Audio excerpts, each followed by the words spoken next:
Who's the leader of the pack? Bringing legacy to you. Legacy, it's true. Stand up, gear up, join the fight. We're as fierce as we can be.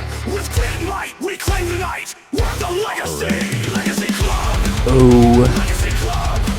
Strong and unbreakable. My bad. Not rad. I understand. I get it. Let's fix it. And we're good. Gotta clear my throat. All things that should be done before we're recording, you know? Things that a professional would take care of before getting going. But I'm not a professional. I want to be. I try to be. I am, but I'm not. You know what I mean? I know what I mean. And usually that's all that it matters to me. That sounds very self-centered. Man, I wish I turned that light off. Not that it matters, but it just bugs me. Anyhow, hey, hello, welcome back. Welcome back. Da-da. Welcome back. You like the intro song? I do. I love it. I love it. It's the Legacy Club March, because this is the Legacy Club podcast. And I'm Justin. Read the hat, for those of you watching the video. The ears. And if this is your first time here, buckle up, because it's going to be confusing. It's going to be confusing for you, probably. And if you're returning, welcome back. It's also probably going to be confusing for you, because oftentimes it's confusing for me. And that's okay, because that's what this podcast is. It's chaos. Not really. See what I mean? Confused yet? Hey, and by we, I mean my family and I, have returned from Disney World. That's why there was no new episode last week. And weekly is the schedule for this. Don't have a day. There's no set day every week. Just there will be a new episode every week. Baby steps. Baby steps to consistency, because I have babies and they themselves are inconsistent, though they are being much more consistent as of late. And I very much appreciate that, because it's making my life creatively, productively, much better, you know? So yeah, if you were keeping up on the social medias, I didn't post a whole lot on the trip. I don't post a whole lot when we're down taking family trips, because I'm invested in the moment, in the time, being with my family, capturing moments videographically, that I hope they appreciate one day.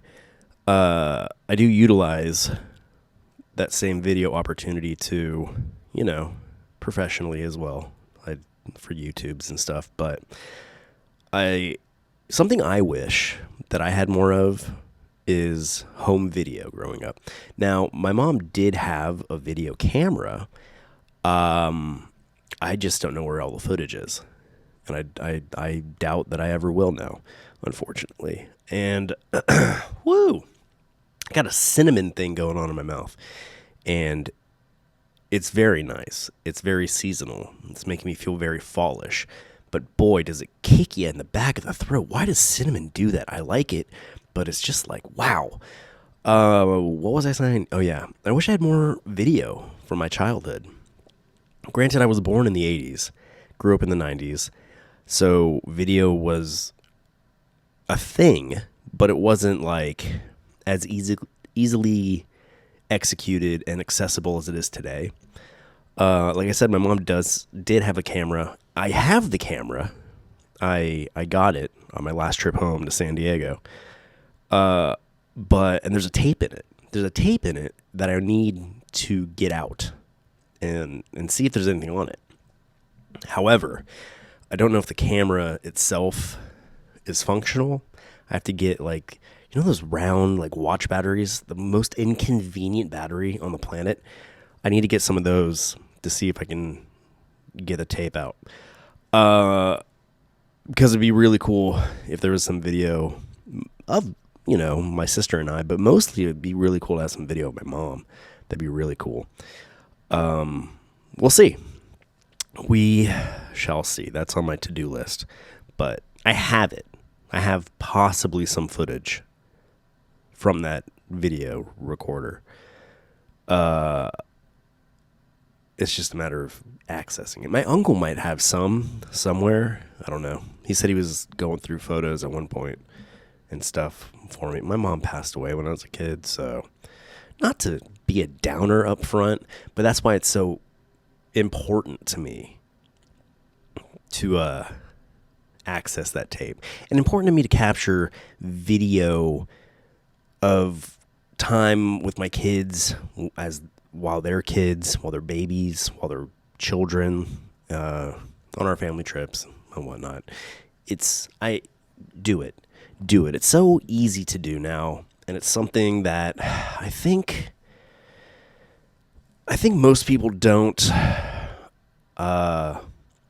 appreciate. You know what I mean?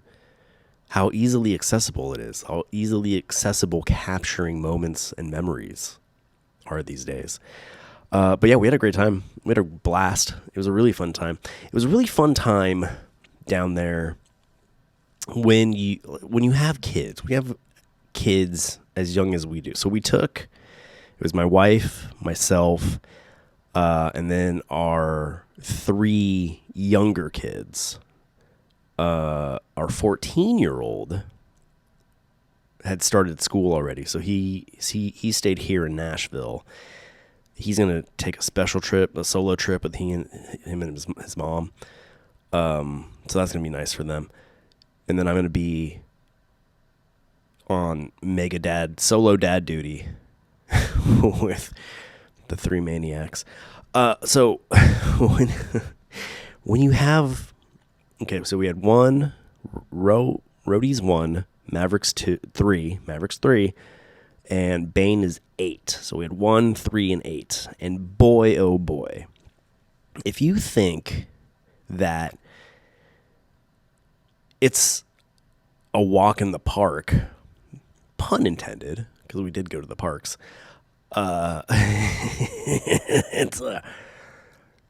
it's a thing, man. It's a thing having tackling the Disney parks with children, especially 2 very young children. And when you go to the parks, you need to be of the mindset that you're kind of going into battle a little bit. You're still going to have fun, but man, so much of it's a fight. Not like aggravated fight, but it's just like Florida's hot. Florida is, and I mean this in the most endearing way, Florida is like America's butthole or armpit or taint or knee pit. I don't know, man. It's a part of the body where it's very humid. My pits are humid. My taint is humid.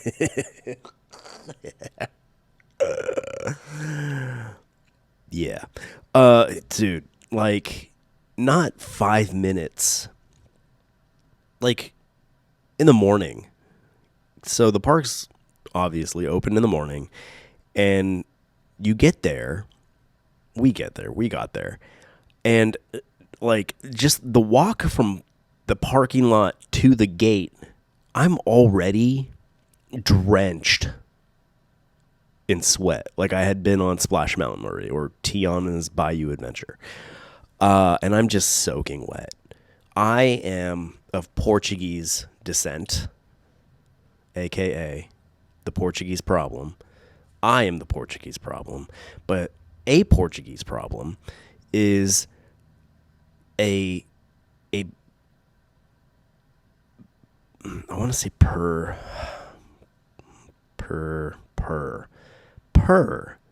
profusely Yeah, I sweat profusely. Like bad. I don't know how my wife tolerates it because I'm in the summertime, I'm consistently wet. Like sleeping in bed, I'm consistently wet. I sweat quite a bit. I don't think I stink. I think I smell okay. But man, am I a damp daddy.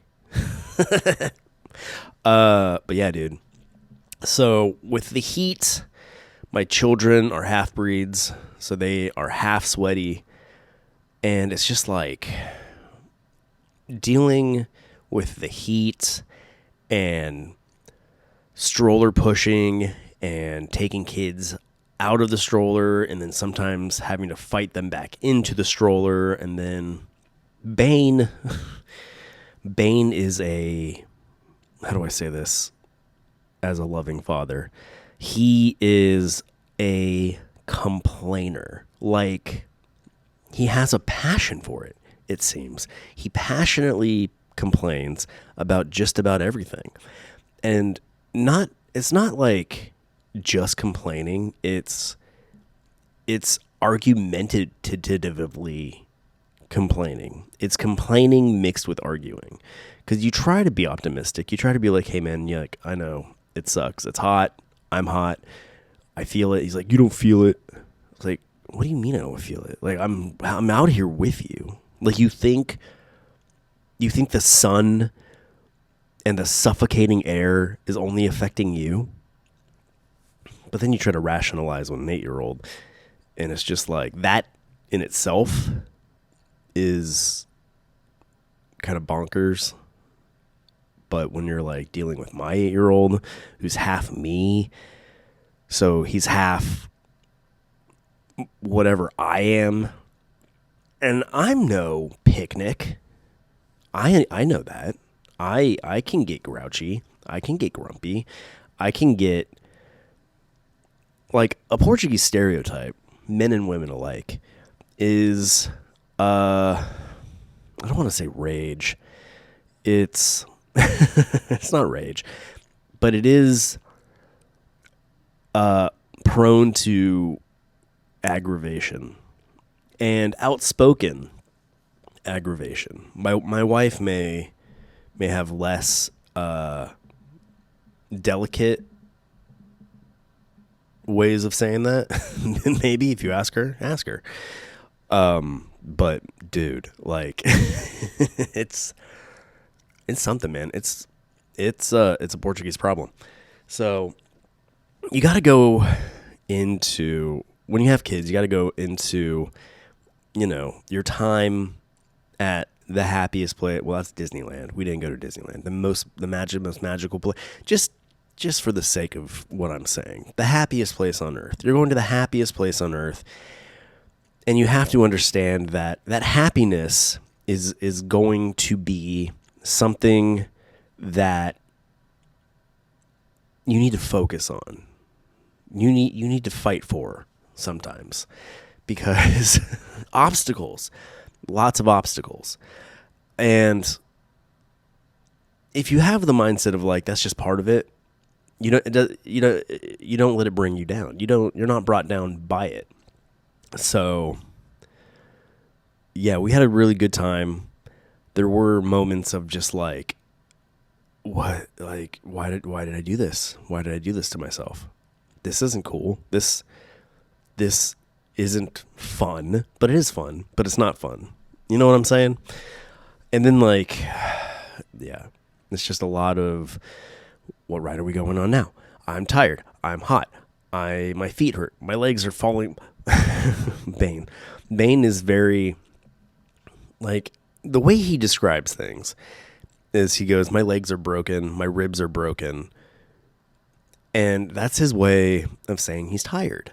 And it's just like a constant over and over. And it's just like, it takes everything in me at times to go like, I know, shut it. Let's go on Small World. So, yeah, it was a big trip.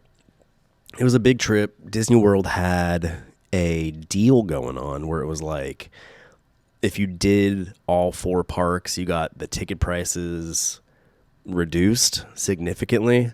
So we did that. So for like the same price of us only doing 2 parks, we got to do 4. And we drive. We drive from our home in Nashville, Tennessee, down to Orlando, or Kissimmee to be more precise. So that's exhausting. It's crazy how exhausting driving is. Like, you're not doing a whole bunch physically. I mean, you're focused on the road, driving safely, all that jazz. But it's just like, I don't know, man. There's something about sitting there that's still exhaustive. And we left later than anticipated. We rented a car here in Nashville and drove down. Just because the cars we have are spacious enough for like day to day and doing the things we do here around town, but we wanted something a little more comfortable for travel and just to fit all our stuff. Like we, looking at it, it looks like we're packing too much, but ultimately what's packed is all necessary. I don't do any of the packing. My wife is a champion. She does the packing, she does the planning, she does all of that. She does all the prep work. And I'm so grateful for that, because if that was left to me, man, we would be in trouble. I'm just not that kind of person. That's not my mindset. I'm not, I don't know. That's not how my brain works. I would go down with like a backpack and be like, that's all we need. And then, yeah, that's just not logical at all, especially for how many people we have in our family. So yeah, we did all 4 parks. We drove down later than anticipated. We drive through the night because, the idea is to have the kids and ultimately my wife sleep on the drive down, the 8 to 10 theoretical hours that the drive is, but it ultimately takes us like 10 to 12 hours to drive down, just with like stopping for bathroom breaks, diaper changes, refueling the vehicle and ourselves, me with coffee, caffeine. And it's just like, yeah, so the travel itself is a whole ordeal in itself. And then, since we were doing the 4 parks, we did a travel day and then immediately jumped into going to the parks. We got down there, we drove through the night. This is later than anticipated, so ultimately, it turned out I was up for maybe 24 hours by the time we got there. And when we get there, we like to spend, when we do Disney, we like to spend as much time doing Disney-esque things as we possibly can. So, I mean, sometimes we'll go down there, and before we even go to the hotel, we go down to Disney Springs, like their shopping area. And we hit the ground running, and it's just very, yeah, man, it's not relaxing by any stretch of the imagination, but it's still very enjoyable. So we left. We did the Disney Springs thing when we got there. You know, went to our hotel, slept, and then immediately the next day we did Animal Kingdom. Animal Kingdom, for whatever reason, is it just feels so much hotter than the other three parks. And it's just like being exhausted from the travel day before, it just made that day such a effort. But a good one. I need to find a way to enjoy Animal Kingdom. It's just not my park, dude. Like, it's not for me. I don't know. I don't know why.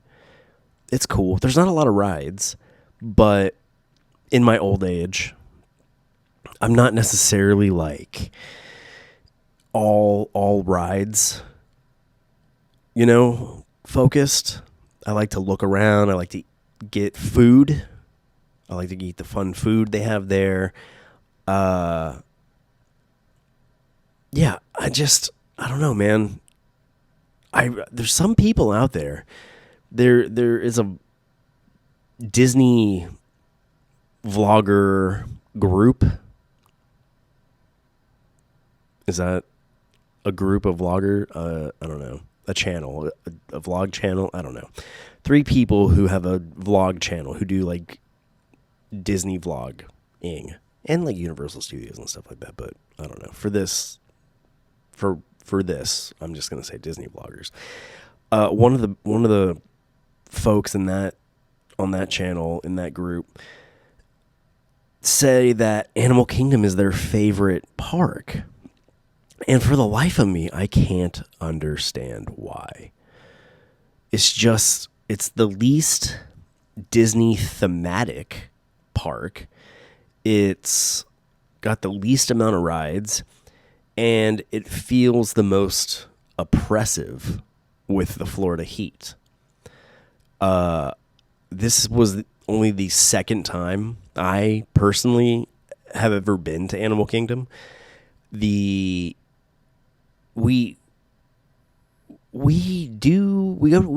venture down to Disney World fairly consistently, I'd say. But that's never one of the parks we care to visit. Like, we will always do Magic Kingdom and Epcot without fail. But I mean, if we're only going to do one park, we do Magic Kingdom. If we do 2, we'll do Epcot. If we do 3, maybe we'll do Hollywood Studios. Maybe. And then Epcot and Magic Kingdom. Sometimes we'll just do 2 Magic Kingdom days and Epcot. Like, So, where am I going with this? Oh, yeah. So it's never a park that we focus our trips on. And visiting there this time, I was reminded why it's never one that we care to go to. So basically, I'm saying anyone who says that Animal Kingdom's their favorite of the 4 parks, I don't believe you. I don't believe it.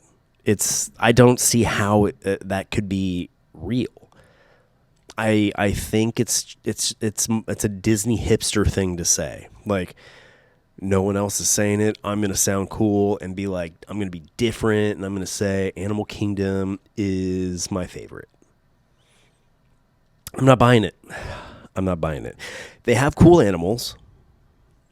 And if you do their Kilimanjaro safari ride, I did quotes for those air quotes, finger air quotes, for those of you on audio only.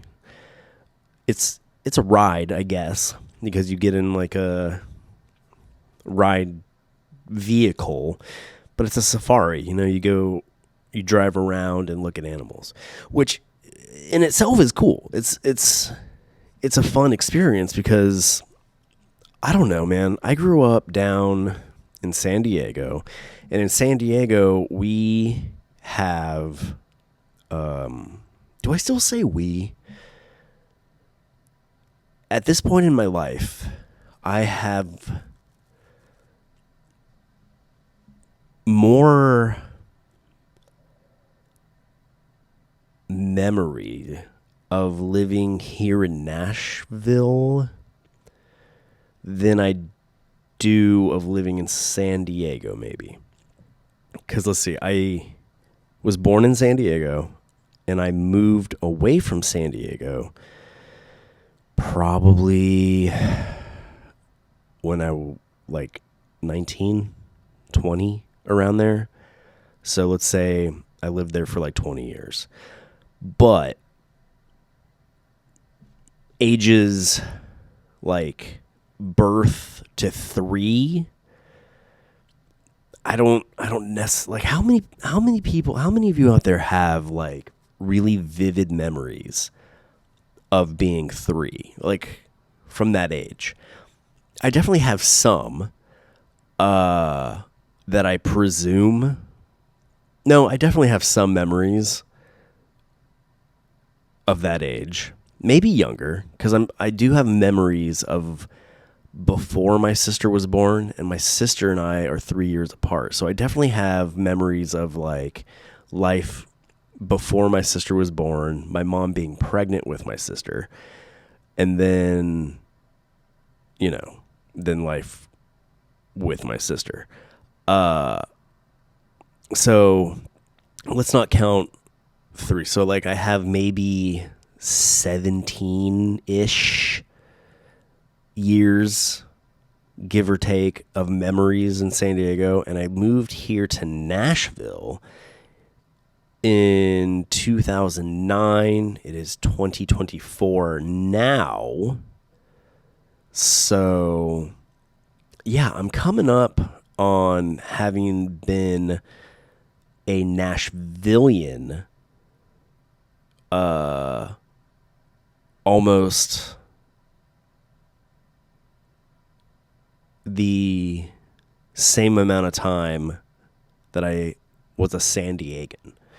So yeah, I think I'm at that point. Am I at that point where I can't say we anymore? But when you're from a place, do you always consider it home? Or is where you live home? Is where you have spent the majority of your life home? I don't know. Basically, what I'm saying is, when do I officially be? I guess when you're in a place where you've lived most of your life, that's where you use the term we when talking about being part of the collective of the city. What a tangent. I don't know. Told you, this is going to be confusing. I don't really stay in one direction. Anyhow, growing up in San Diego, there's the San Diego Zoo, which arguably is the most impressive zoo in the United States. And growing up, there was also the Wild Animal Park, which is like a second zoo, which is kind of like a safari park. And I don't think they call it the Wild Animal Park anymore. What do they call it now? Let's find out. Because I know they changed the name. And it was one of those things where I was like, why? Why did you change the name? San Diego Wild Animal Park. What is it called now? San Diego Zoo Safari Park. So it's legit just an extension of the zoo. So that all to say, I grew up having access to a pretty impressive two impressive zoos where I had an opportunity to see an impressive array of animals. And I would argue that Animal Kingdom, Disney Animal Kingdom, I've seen, I don't know, more impressive animals there. They probably have very similar animals, but for whatever reason, specifically that Kilimanjaro safari ride, it just feels like you're seeing really cool animals. You see a lion, you see cheetahs. There was a rhino that like walked in front of our ride vehicle twice. The rhino went across the vehicle one way, and then when we turned the corner, the rhino turned around and crossed the vehicle the other way. And it's just like, wow, that's a rhino. That's a rhino just walking around. And it feels very different. It feels very different than like standing outside of an enclosure looking in. So it's cool. Animal Kingdom's cool for that alone, but I don't know, man. And it closes early. It closes so much earlier than the other parks. Like when we went, the 2 times we went, both times Animal Kingdom closed at like 6. When all the other parks close from like anywhere between, 10 and midnight. So it's just like, it's not even, I don't know, the kind of Disney doers that we are. We are, rope drop opening to park close. Ideally, having young kids, it makes it kind of challenging to do that because you don't want to wake them up too early in the morning because then they're going to be grouchy all day or a good chunk of the day. And then at the end of doing a Disney park, everyone's exhausted and little kids are like very exhausted. And when they get exhausted, the grumpiness comes back or has a tendency to. So yeah, it's just, you don't get the same amount of hours of being there. I guess if you're a local, that doesn't really matter to you, but we're not locals. So I don't know, man. I don't know. The next time we do Animal Kingdom, they're doing an expansion. They're adding a lot to that park. And I mean, I personally have no desire to go back until that expansion's complete. I mean, I feel like I haven't even seen all that park has to offer. Like, there are walking trails and areas where you can go and like experience the park as a zoo, like go to the enclosures and look at the animals, I guess, like a conventional zoo. But we haven't done that. The only animal viewing we do there is via that safari ride. So I don't know. I'm glad it was the first park we did, because as uncomfortable as it was, it definitely like made the following park experiences more enjoyable, just because it wasn't as like oppressively hot. There was more to do with the other parks. So I don't know. I'm glad we did it. It was cool. Got some cool content out of it that we'll be sharing on, our various YouTube channels. But yeah, dude, I don't know. Not for me. And then the day following. So usually what we like to do when we go down is we do a park, take a day off to recuperate, like take the kids to the hotel pool, go back to Disney Springs. I don't know, just whatever, recover from the prior park day. But given our time frame of when we were going to be down there, we we weren't allotted that extra time to take break, like to take a gap day in between the first two parks. So did Animal Kingdom, and then the following day we did Hollywood Studios. And Disney Hollywood Studios is another park where it's like, it's cool. It's cool enough to do. It's cool enough to do more than Animal Kingdom is, for sure. I don't know if there's more rides. There might be, but it's definitely more Disney-esque in the theming. And there's more things that appeal to me personally. Like, that's where they have their Galaxy's Edge. They have their Star Wars land there. And if you know me, you know that I am a diehard Star Wars fanboy. But even that park doesn't have a whole bunch to offer necessarily. Like, it's got Galaxy's Edge, and then it has Toy Story Land, which has like 3 rides there. Galaxy's Edge has 2 rides, but then they have another Star Wars ride just outside of Galaxy's Edge. So that's cool. But beyond that, it's just kind of like, it feels the smallest of the 4 parks. It feels the smallest, but still more to do than Animal Kingdom. That was fun. That was a cool experience because, like myself, Bane is very into Star Wars. And then our younger 2, Ro and Mav, they are both big into Toy Story, big into Pixar.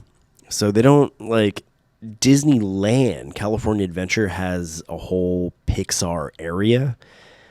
But Hollywood Studios is very specifically Toy Story. But there is an area where you can meet other Pixar characters. And my wife is very into meeting characters.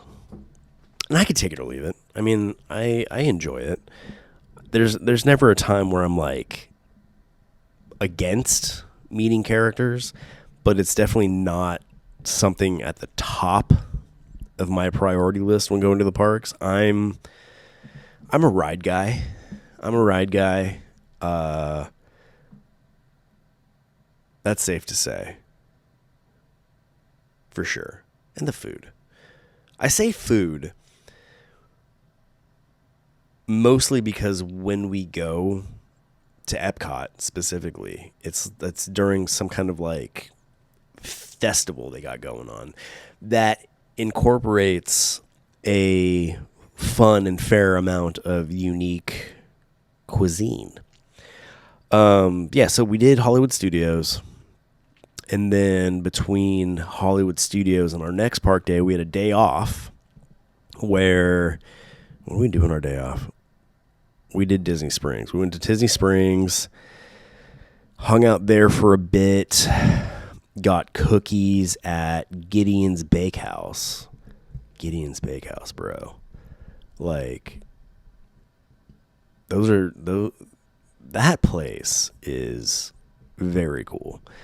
On the Legacy Club YouTube, on the YouTube channel you're watching this on, I have some vloggy videos of going to Gideon's.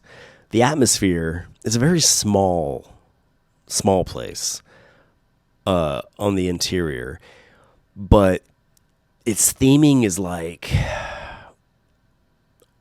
kind of Tim Burton-esque, and the cookies, like they specialize in cookies. They have like cake and coffee and stuff too, but like cookies are the draw there. Dude, they are like these like monster thick, chewy, very ornate and uniquely flavored cookies, and it's a must every time we go. Every single time we go, we will always go to Gideon's and grab 3 to 4 cookies. And now when you say 3 to 4 cookies, it doesn't sound like a lot, but the density and the size of these things, like you're getting, I mean, there's never been a time where we have eaten one cookie in its entirety in one sitting. That's how impressive they are. So we did that. We got 4 cookies. They usually have a special cookie every month. They do the flavor of the month. And I don't know, man, when we went the last 2 times we've gone, their flavor of the month was So this time we didn't even bother. It was like a key lime cookie, and what kind of flavor is key lime? Who likes key lime out there? Besides Floridians. I like Floridians and their citrus, man. I don't like citrus necessarily. Like, I enjoy lime on my Mexican food. I enjoy lemon on seafood. Maybe in a dessert, like a blueberry lemon dessert is nice. Lemon poppy seed desserts are nice, but I mean, I'm not a lemonade guy. Oranges, and every extension of the orange family is grotesque to me. Like, I don't know. There are people who really enjoy the flavor, who enjoy the fruit. I'm not one of those people. I'm repulsed by oranges. And there's an irony in that, because there's a very Disney World specific character. This is not a character you're going to find in Disneyland or in California. He has no place in Disneyland. He was actually developed by the citrus organization of Florida, teaming up with Disney. It's the Orange Bird. And I love Orange Bird. As a character, I think he is just the weirdest, most obscure and unique Disney character maybe ever. It's a bird, an orange bird, whose head is an orange, and he speaks in orange. He speaks in cloud, animated word bubble clouds, but it's just images in the clouds. I know a lot about our Orange Bird. I did a whole podcast way back when of everything you didn't know you wanted to know about Orange Bird that I may pull out of the vault and repost as a Legacy Club episode. I think I did it as a Ragnarok episode when I still called the podcast Ragnarok. But yeah, so for those of you new to this, the Leal Legacy thing that we got going on, you may have missed that episode way back when. So yeah, I may pull that one out of the vault because I don't know, man. I love that character so much, and he's so weird. He doesn't have a movie. I think there has been times where you could meet Orange Bird as a character, and take photos and whatnot, but he only exists as a marketing collaboration between the citrus whatever organization of Florida and Disney. So it's just I don't know. It's just weird, and I like weird. So I love the character. I hate the fruit. I'm disgusted by it, but a character that is literally part orange is one of my favorite Disney characters ever. Uh, and you see quite a bit of Orange Bird at Disney Springs, so that's always fun. But yeah, key lime sucks. So if there's somebody out there who likes key lime, please help me understand why. I just no didn't I didn't the idea of a key lime flavored cookie, and especially like the epicness that is a Gideon's Bakehouse cookie. That much key lime flavor was I had no interest in that at all. So we got like their standard, you know, consistent, you know, cookie flavors that are all, like you can find there year round. I don't know. It's such a bonkers tangent. So that was a day off. Then following that day, we did Magic Kingdom, which always a blast. I mean, you can't do Disney World and not do Magic Kingdom. Magic Kingdom is Disneyland's is the sequel. Is the sequel to Disneyland. It is basically Disneyland of Disney World. It's not an exact replica of Disneyland in California, but it's like close enough. You know what I mean? It's a sequel. You know when you see a sequel of a movie where they repeat just enough of the same jokes and like touch on the same themes as they did in the first movie, but it's its own thing. It's different. It's still very similar and nearly the same, but it's still uniquely itself. And yeah, I love Magic Kingdom. It's I don't know. I guess it's like my it's growing up. We did Disneyland probably as much as my family and I now do Disney World.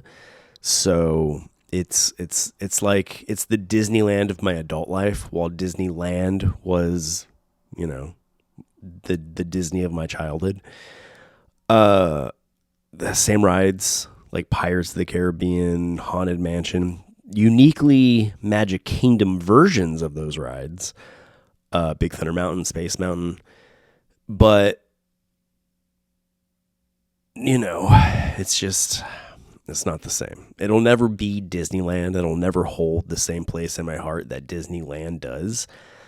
But it's definitely it fills that void.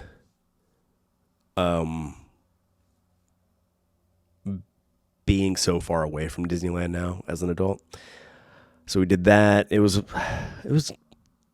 much more tolerable heat wise, and I don't know, there's just something about being at Magic Kingdom that is the magic of Magic Kingdom really helps distract from how uncomfortable the heat of Florida is, and just the exhaustion of wrangling 3 kids, 2 small children, pushing strollers, you know, that whole element that, you know, we specifically experience as a family. I know not everybody has kids, and you know, you if you go down to the parks solo or just you and your significant other or whatever, like it's definitely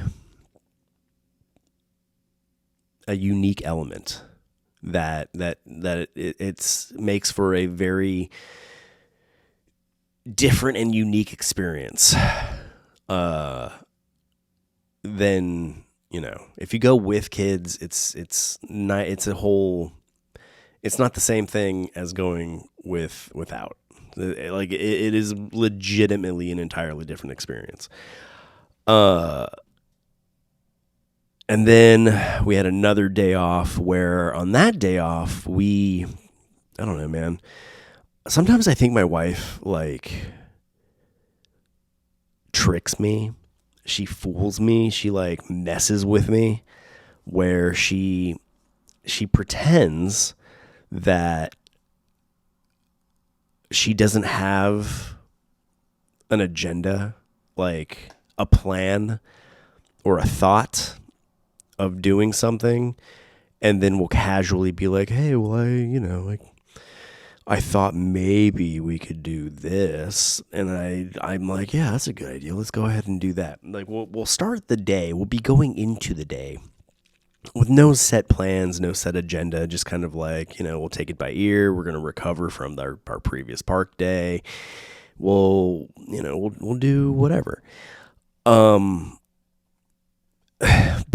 I have a sinking suspicion that if she tries to drop her true intentions on me up front, back to the whole Portuguese problem thing, I may have a reaction that is something of like, no, I don't. Are you kidding? Like, I just, can we just relax? Like, I just want to I want to unwind. I don't want to. I just want to recover before we do our next park day. Like, I don't want to do a whole big thing again when we're supposed to be prepping for our next experience. But she always gets me. She always gets what she wants. I think in our time together, she's become a professional in knowing how to play me. And it's okay. It's not like a negative thing, but she definitely knows how to get what she wants. And she masks it as like, oh, it just happened to play out that way. So on that specific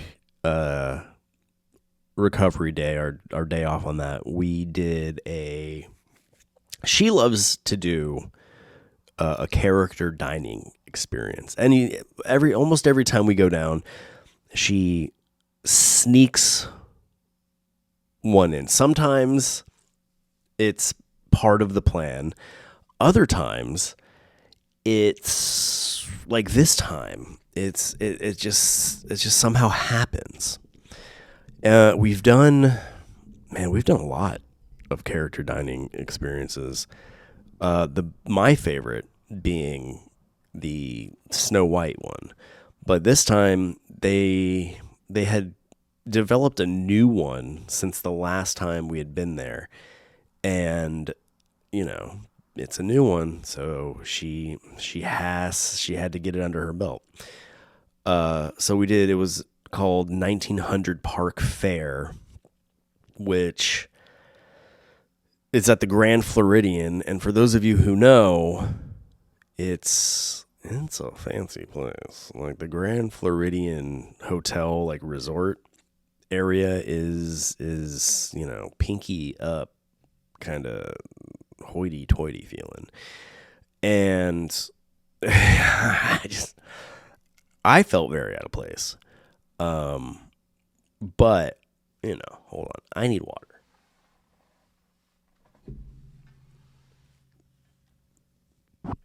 Deal with me for a sec.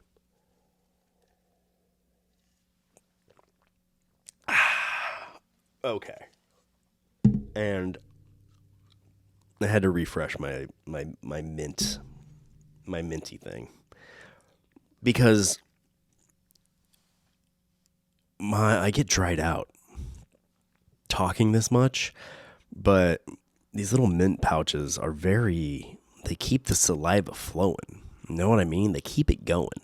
And I don't get as with them. So it's nice. What was I saying? Oh, yeah, we did 1900 Park Fair, which its theme is like all like wish based.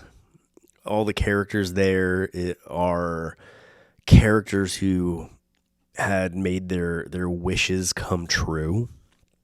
And in my mind, that's just about every single Disney character ever, right? Like every Disney movie, animated feature at least, more or less, is about a character who has some sort of wish that comes to fruition. You know what I mean? From like Snow White, Cinderella,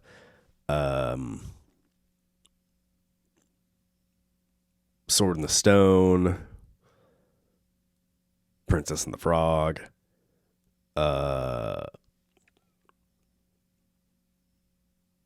who else? Maybe I spoke too soon. But really, like, I don't know. It was a very unique theme that kind of I don't know. It was interesting. But the characters there that you got to meet, or we got to meet, or anyone who gets to meet going there, you got to meet. It's a weird collaboration of characters. You get to meet Cinderella. You get to meet Maribel from Encanto.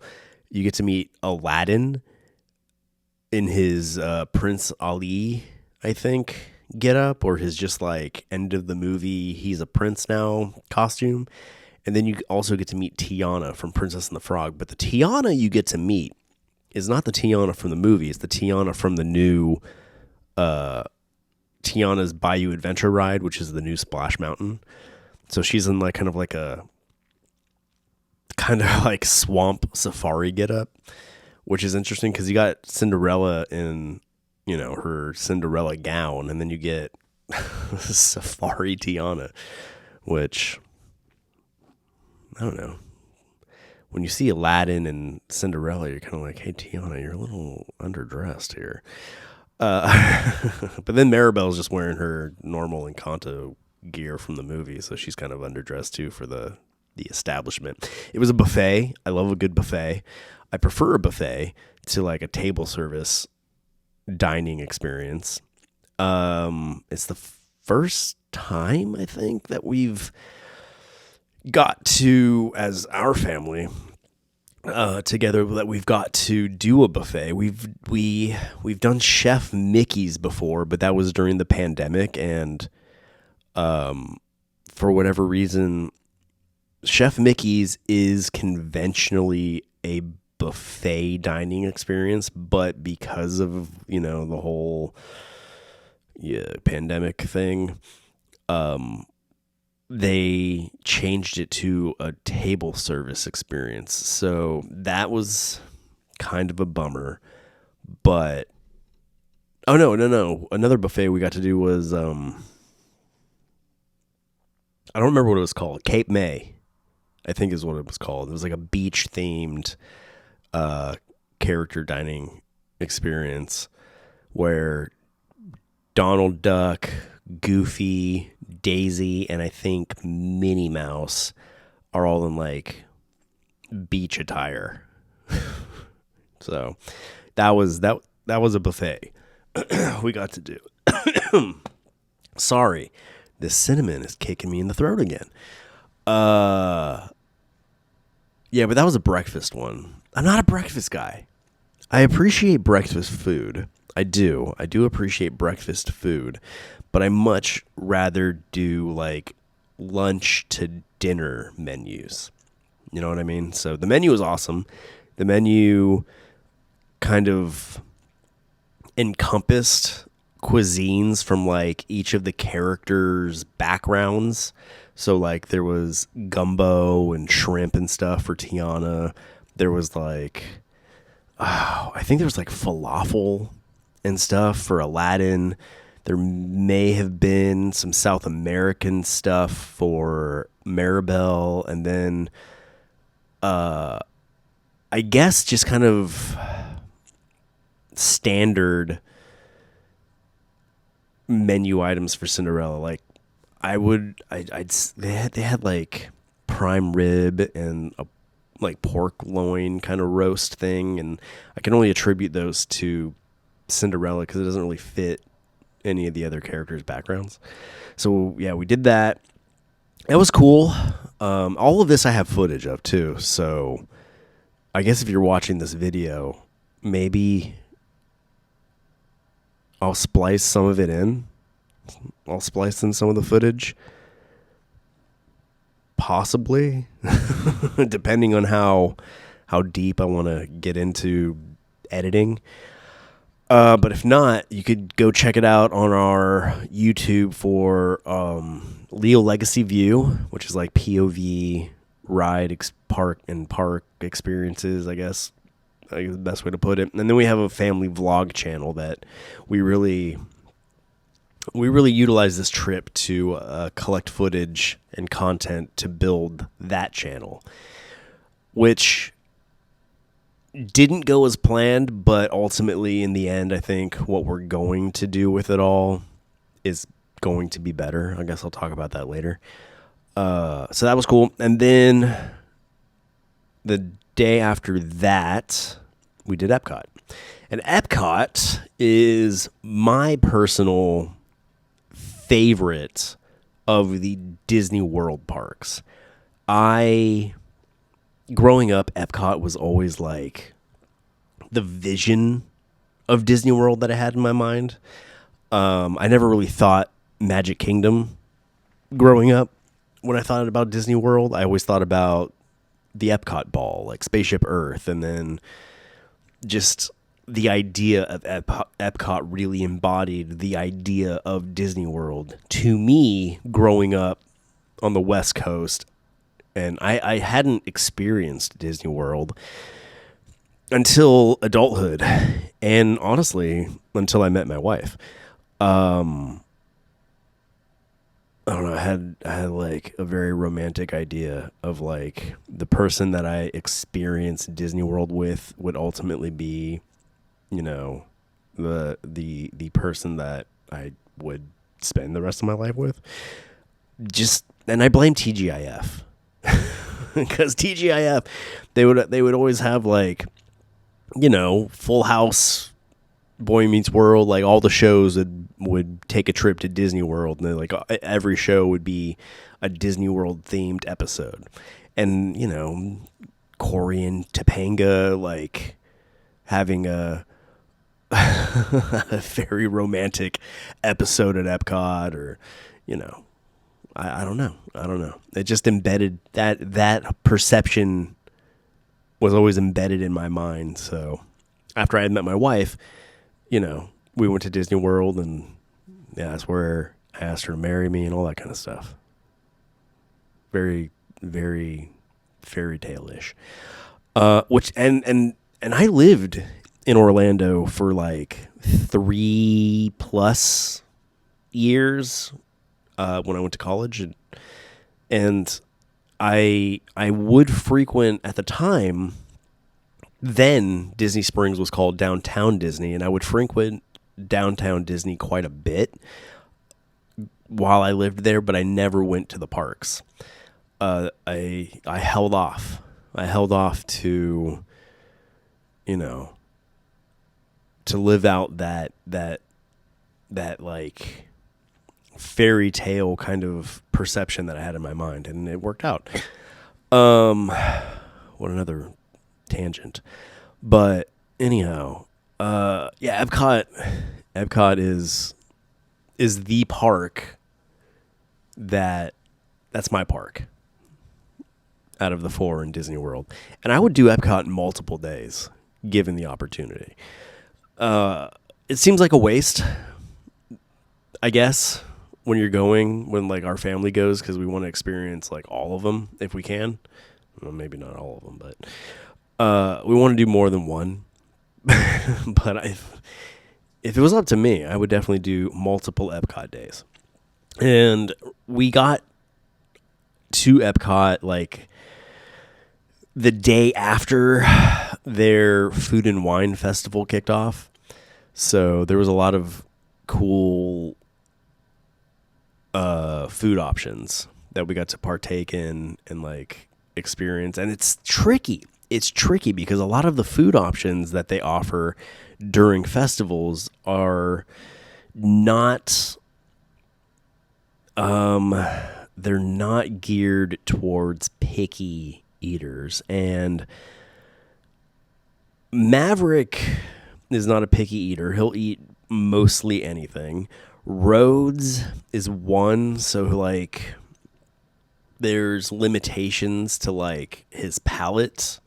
Like he's not going to go for spicy. Maverick will eat spicy food. He's 3 and he has zero hesitation or like qualms with spicy food or like anything like that. Like he's getting a little more vocal and kind of picky-ish to like what he likes and what he doesn't like.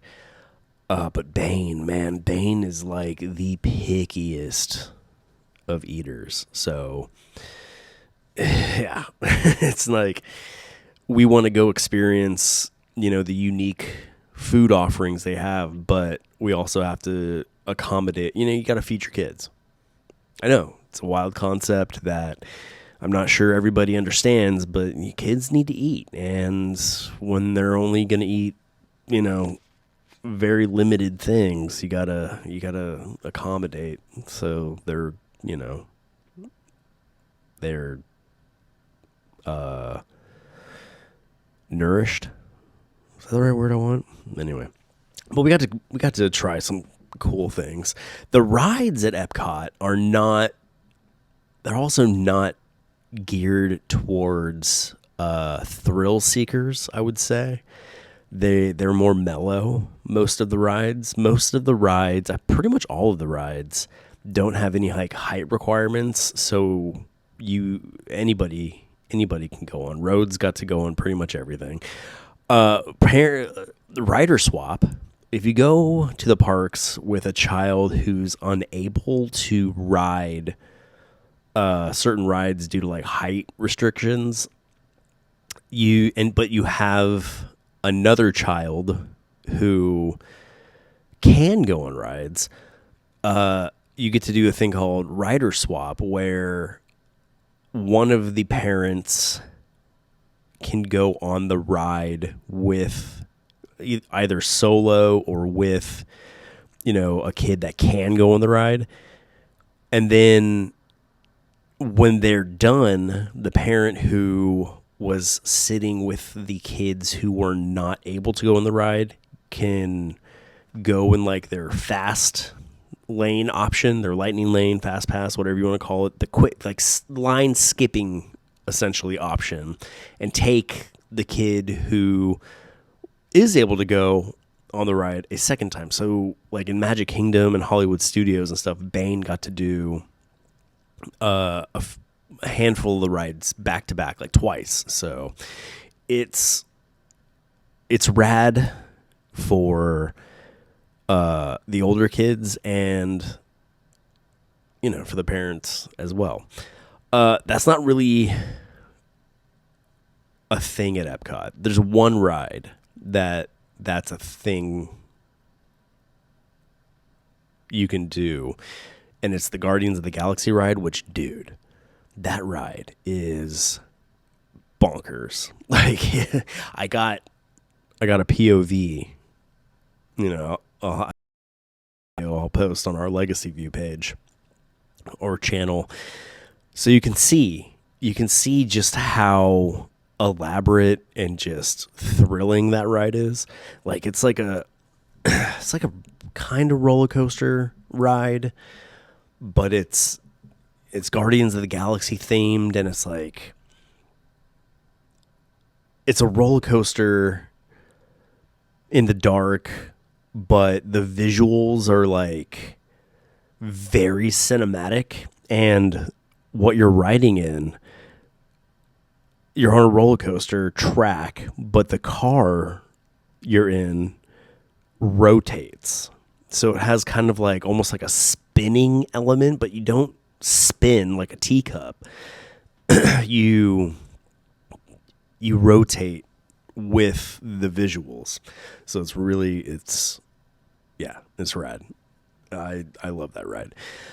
But everything else there is pretty mellow. And it's it's I don't know.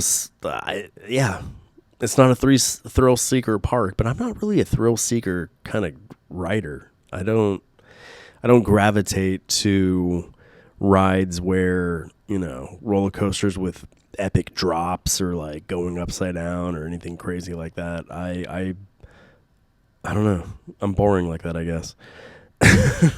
Living with the Land. Living with the Land is one of my favorite rides to do. And that's like an educational ride.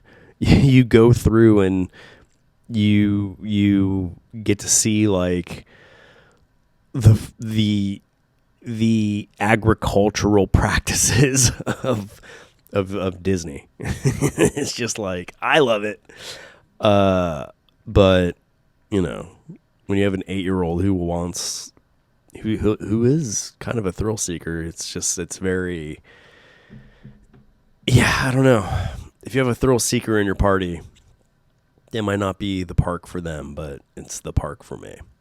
So yeah, all in all, we had a really great time. It was a blast. Got a lot of cool stuff to share across our YouTube channels and whatnot. But anyhow, a lot of that we'll go more in depth. I say more in depth with this episode's been going on for like an hour already. So I don't know. I don't think I went too in depth on anything though. I just kind of recapped it all.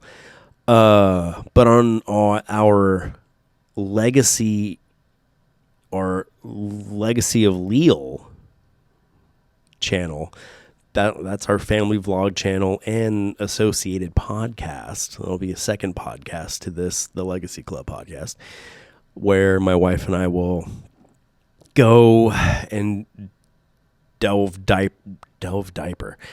deeper into everything. We had intentions on doing like kind of the conventional Disney vloggy format that a lot of like almost all the other channels do. But it's hard to do that format when you have kids in the background like complaining or yelling or requiring attention. It's kind of hard to, it's difficult to be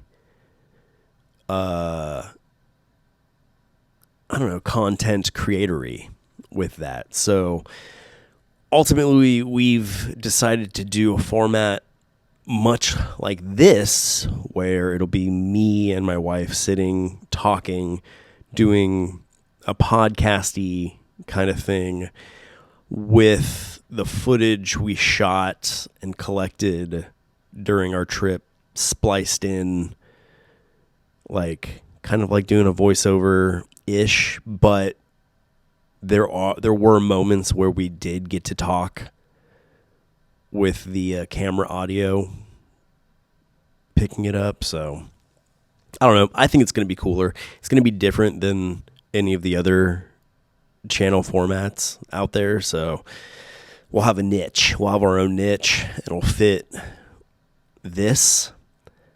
So it's going to be cool. Legacy of Leal. So go subscribe to that so you don't miss, when we get to post and everything.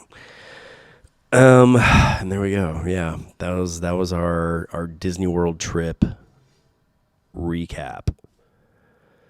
There were things I wanted to like touch on. I made a list. I made a list of things to talk about after the last episode of like the Legacy Club this podcast. I was like, I need more structure. I need to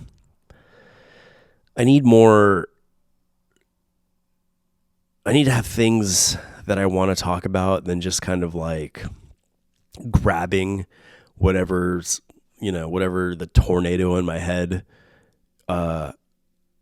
allows me to like.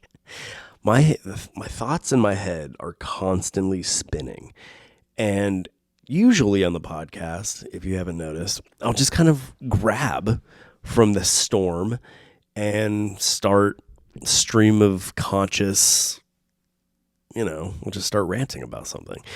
But I was like, I started taking notes. I started taking notes on like just things I found interesting, or I don't know, things through the week that I was like, I think this would be fun to dive into a little bit, or just like share my thoughts on and opinions on, and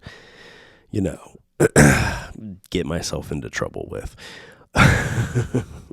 Because on the Legacy of Leal channel, our family channel, podcasts and whatnot, I'm going to need to behave more. That's, my wife has made it clear, like you can't just say some of the craziness that you say in day-to-day life and on your podcast. So I had a list of things that I guess I'll get into next episode, because I've kind of taken the majority of this time recapping our trip. But things that like stood out that I wanted to touch on, just with me, because I'm uniquely me, I guess one could say. So a personal thing from our Disney trip that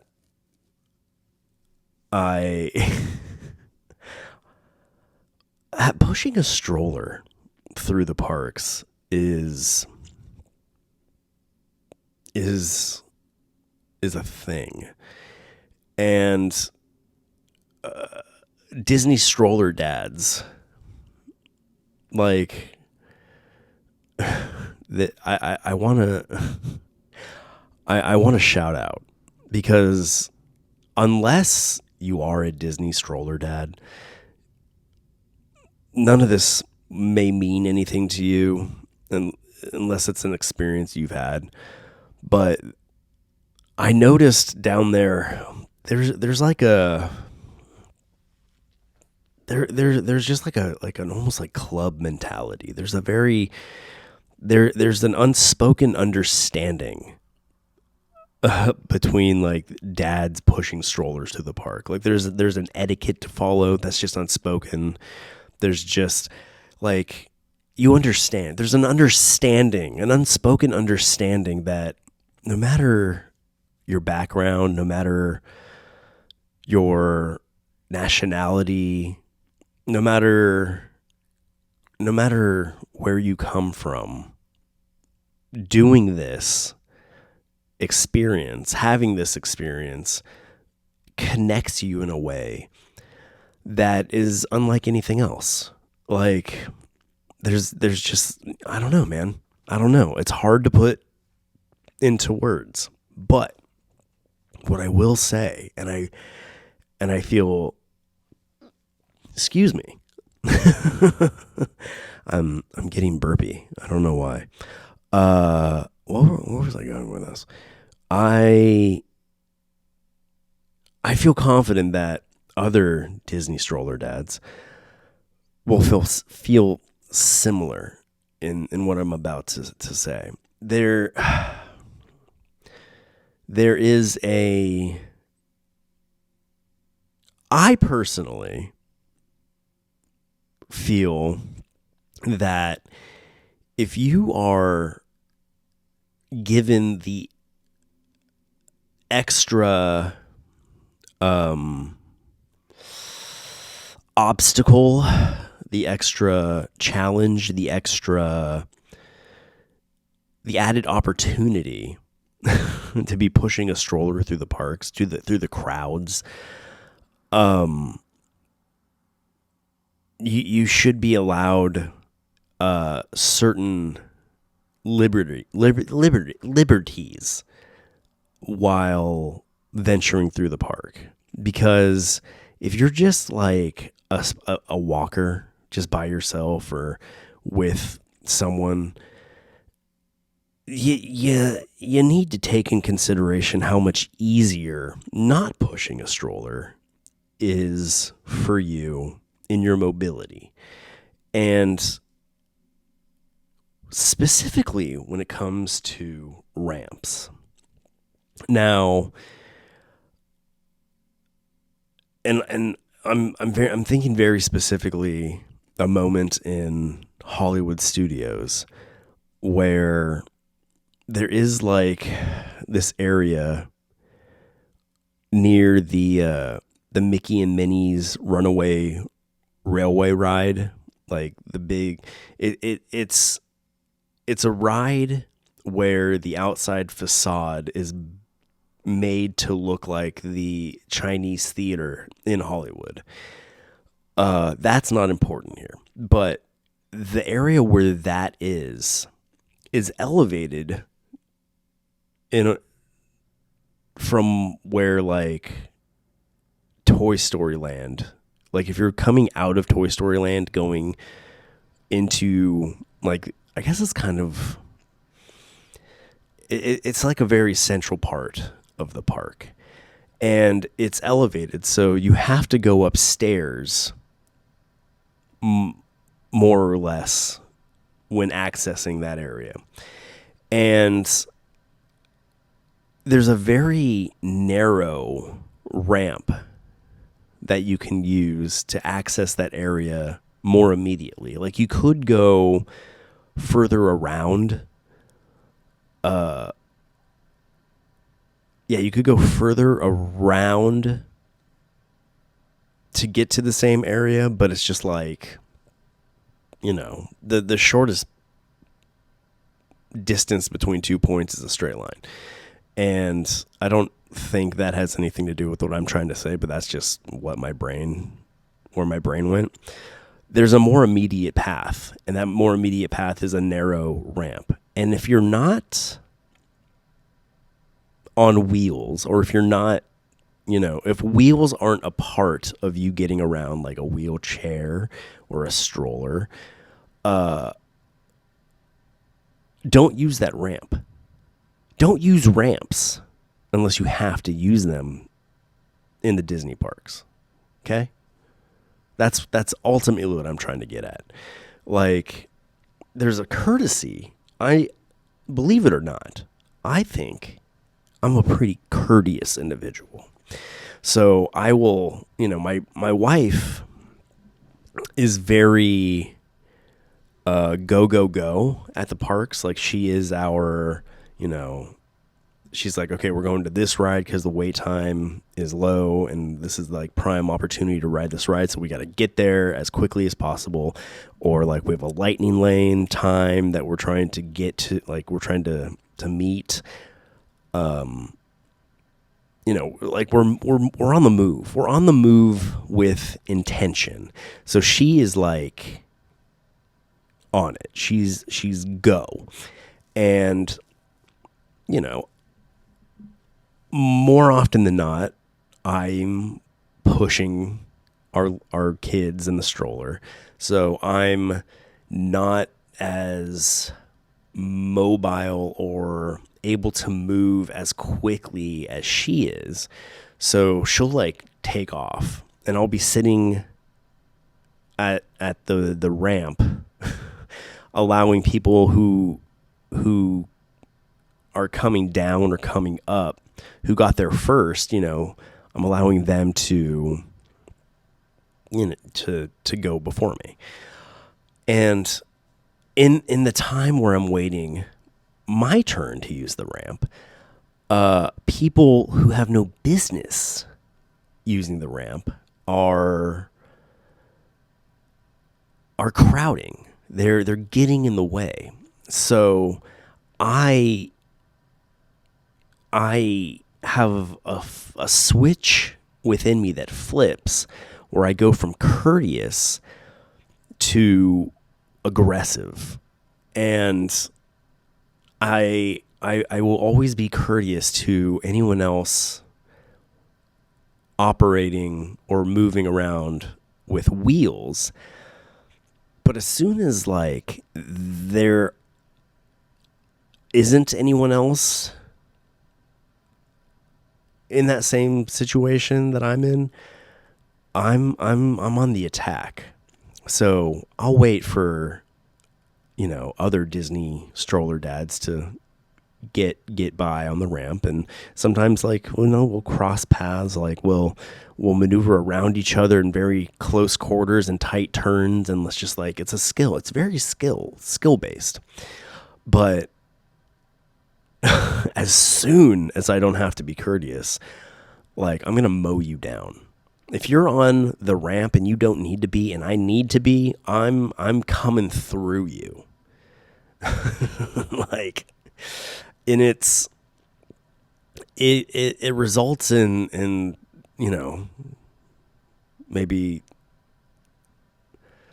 people being taken aback, or, like, it'll inspire frustration in folks that I don't believe have any business feeling frustrated in. Like, you're on this ramp, but you don't need to be. You're just being lazy. You can use the stairs. I need this ramp. I don't have the option of using stairs. Like, I'm pushing a double wide stroller with 2 kids. Like, I have one option. I mean, I don't, like, to say I have one option is untrue. But this is my easiest, my most immediate path to get to where I need to be. And as soon as I perceive you as in my way, you no longer exist. You no longer exist in a realm where I feel I need to offer you respect, because I feel that you're disrespecting me. You don't need to be here. So, so in this instance specifically, I had waited for a number of other strollers to come down the ramp, and it put a distance between my wife and I, where, she was where we needed to be, and I was still, like, being the nice guy, and I was not moving as quickly as she was. And it was within reason. I was being nice, but as soon as I didn't have to be, like, I started taking people down. I started taking people out. Like, I definitely, I'm confident in saying that there are some bruised shins. People left that day with some bruised shins who didn't see it coming. And I don't think any other stroller dads out there, Disney stroller dads, I don't think any of them out there can fault me. And honestly, I think that I would get some like real, like, kudos from maybe some of the more timid, isn't the right word, but more, like, less aggressive, I guess you could say. I definitely when I mowed some folks down who didn't need to be where they were, I definitely got some looks from other stroller dads who were just kind of like, hey, good on you. But then my wife gets mad. Not mad, but she's just like, why are you this way? And I don't know. I have a very definitive outlook on certain circumstances where I will act a very certain way that may embarrass her, but will provide me with a sense of glee. So basically, if you see me in the park and you don't have a stroller, stay out of my way. Stay out of my way unless you're trying to make an enemy. Because I will be that enemy. I will, without hesitation, turn on you. Anyway. I think I'm burning out. It's not as late as I've had to record in the past, but we've only been back a couple days and I'm still recovering. I really, really hurt my knee really bad coaching jiu-jitsu like the day before we had to leave for our trip. So I have a very faulty right knee. Like I messed it up very significantly skateboarding in my teen years. And I can remember the moment that I did it. It was, I don't remember exactly how old I was, but there was a skate shop in the town I grew up in called Pride. And once upon a time, there was a dude from South Africa named Rudy who worked at Pride. And I would go skate with him on a pretty frequent basis. And he was older than I was at the time. Like, he was probably early to mid 20s and I was like early to mid teens. And he was recklessly encouraging when it came to skating. And like, I don't know, man. He would always put in my head that I was capable of doing things that like maybe I really had no business believing I was capable in doing. But one day the shop had like a rail that, I don't know, kind of like felt like decoration most of the time, but it was a, you know, it was a rail we like a legit rail we like for skating. And every now and then, like, he would just kind of like close up shop. He would just like shut the door or just like leave the shop entirely. We would take the rail and like go out on the street and set it up and just kind of like skate it. And he was trying to like teach me like a backside board slide. And it was something that is fairly simplistic when it comes to, you know, skateboarding, but it's definitely a trick where you have to have a decent enough skill set to where like the execution of it's you know, if you can backside board slide, you're a decent skateboarder. Definitely at the time. Kids today are doing tricks that I was just like that look like they're straight out of, you know, a Tony Hawk game. Like the tricks you can do in the game and you're like, "Oh, okay." And then you go pick up your board and you realize very quickly like, "Oh, that's a video game." Like the skill set you need for some of these tricks are just astronomical. But a backside board slide was reasonable enough. Like he taught me how to kick flip, heel flip, you know, do various flip tricks, 50-50 grind, like you know, he was kind of like my skateboarding mentor in a lot of ways, to where like a skate coach almost, like very, very encouraging. Well, this day, I don't know, man, like I just wasn't getting it. I just did not, I don't know, I just didn't have it in me. It was just not a good skate day for me. And he just kept like was really adamant about me landing this trick before he went back to work at the shop. So I just kept going at it. And in my final attempt, it was my final attempt because I really significantly hurt myself. it was my final attempt at doing it. And in the rotation for like ollieing up onto the rail, I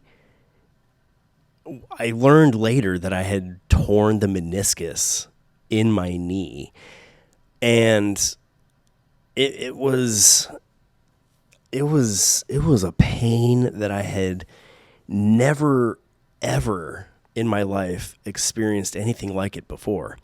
But like at the time, like it felt like my knee slid completely out of place, like dislocated, and upon impact hitting the ground, it popped back into place.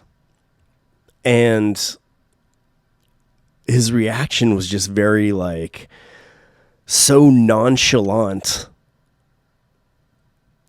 in what I guess he witnessed, and like the amount of agony that I was displaying. He just didn't like, it made it seem like no big deal. Well, it's been a big deal. It's been a big deal for, my life since that. And since then, every now and then, my knee will do the same thing. It'll like slide out of place, and I will collapse, and it will be just the most excruciating pain ever.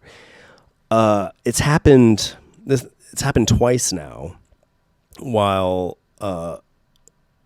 coaching a kids jiu-jitsu class. And the time that it happened before, the first time it happened, I hide it well because, I'm an assistant jiu-jitsu coach at Nashville MMA, and like I help my jiu-jitsu coach kids. And it actually, when it happened the first time, it wasn't during a jiu-jitsu class. We were actually doing a kickboxing class for kids. And we were,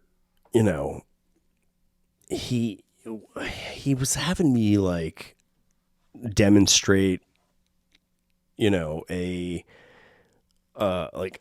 block into an uppercut. And for however, I don't know what I did. I moved in a way where my knee buckled and did that wonderful thing that it does. And I hit the ground, and I was just like, oh, whatever. And class continued. And then I showed up to my person, like adult jiu-jitsu class in a knee brace. And I remember him like just kind of being like, oh, you hurt yourself? And I was like, yeah, when we were teaching class and I went down, he's like, oh, I thought you were just like faking it or something. Like, I didn't think it was that serious. And I was like, okay, cool, great, whatever. So I since that day, I wear a knee brace anytime I'm taking a class or I'm helping coach a class. Well, in my, I don't know, just ever distracting life, the day before we left for our Disney trip, he, ironically enough, he had to have knee surgery. He was having knee surgery. So he had knee surgery and he was recovering. So I was, helping assist in coaching a kids jiu-jitsu class, and my knee did it again. It did it again for seemingly no reason. Like I was just kind of, I was messing with one of the kids in the class, and just like it just gave out on me. My knee gave out.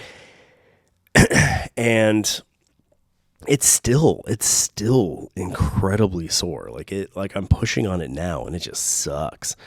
But this was the day before we left for Disney, and I wore my knee brace through our whole entire trip. But, for those of you familiar with going to theme parks or like Disney parks or whatever, like there's quite a bit of walking. There's a ton of walking that you do. And I'm doing this all on a very recently engaged injury. So I don't really quite remember why I started down this path talking about this, but I guess ultimately here in the end, I hurt my knee again. I re-aggravated that injury, and I have yet to rest it. So I'm still dealing with just the most awesome amount of pain. And it's just like having kids and stuff. Like I don't exactly have an opportunity just to sit around the house and not be moving almost constantly. So yeah, man, I'm being reminded right now actually that I'm old. Maybe that's where that's where this is ending up, because I kind of want to just go to bed. I want to go lie down and toss and turn for hours on end trying to find a comfortable way to sleep. And I say that because our two youngest just simply refuse to sleep in anywhere but our bed. And Maverick will crowd me all night long. Like he needs to be sleeping like either on top of me or like inside me. So he just kind of just seemingly completely sound asleep will ensure that I have no comfortable way to lay. And like having this knee injury, if I can find a way to be laying down where I'm not constantly reminded like, hey, your knee sucks. It's very difficult to find that position. And if I can find that position, if I'm allowed to keep that position, is a miracle, because I'll find the position, after however long of tossing and turning and whatever. I'll get comfortable finally, and then I'll be assaulted by my 3-year-old. So I'm spiraling now. I'm burning out and I'm spiraling, and I kind of want to cry, because I know that the exhaustion that I'm still feeling from the trip, yeah, man, bouncing back when you're old is hard, and bouncing back while injured when you're old is even harder. And then bouncing back from a trip while injured when you're old and you're being assaulted by a child is my reality.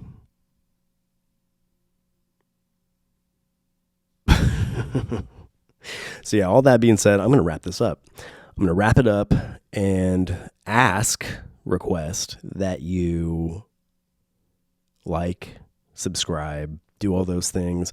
Subscribe to this podcast on whatever your preferred podcast platform is. Visit our YouTube channel, The Legacy Club YouTube channel, at Leal Legacy. Like, subscribe, hit the ding dong bell, leave a comment, do all those fun things to help this grow and be sustainable, because this is the job. This is the career. This is what I do. This is all I do now. Leal Legacy is it. Well, and coaching kids MMA every now and then. All that being said, if you find it within yourself to go to Legacy Club CLO.com, scope out what we got in our web store, pick yourself up something nice, grab yourself a t-shirt. We get into the fall and winter months, so I'm going to be a new winter and fall cool weather wear. So go grab something, show your support, keep this dream of mine and ours afloat. Make it worthwhile for us to do, for me to do. If you don't see something that appeals to you, well, maybe you'll see something that appeals to someone who appeals to you. You know, grab them something nice. Or if you're strapped for cash, that's cool. Just watch everything. Got tons and tons of commentaries on this channel that I post consistently. I aim for daily, but you know what? It's at the very least multiple times a week. So if nothing else, go watch those, hit the like, comment, do all those things. At Leal Legacy everywhere. And then we have our other YouTube channels like the POV channel that I will be dumping all of our recent Disney content on. It's called Legacy View, Leal Legacy View. Go there, subscribe, watch all those videos. Definitely subscribe, hit the notification bell, because I have loads of content that I'll be putting together and posting from this recent Disney trip. And then Legacy of Leal is our family vlog channel and podcast that will be kicking off here shortly, utilizing, the content collected from this recent Disney trip. If you want to hear my wife and I delve deeper into all of this together, that will be the spot you can find that. If you enjoy video games, we have our Leal Legacy gaming channel, which Bane, my son Bane, plays and streams on that channel daily, multiple times a day, with whatever video game that has piqued his interest at the time. It's an enjoyable watch, so go there, watch that, subscribe to that. Across all your favorite social media channels is at Leal Legacy, and yeah, I think that's about it. So yeah, hope you liked it, hope you dug it, hope you'll come back again. And all that being said, until next time, thanks for listening, thanks for watching, and of course, thanks for being a friend and telling a friend. See ya.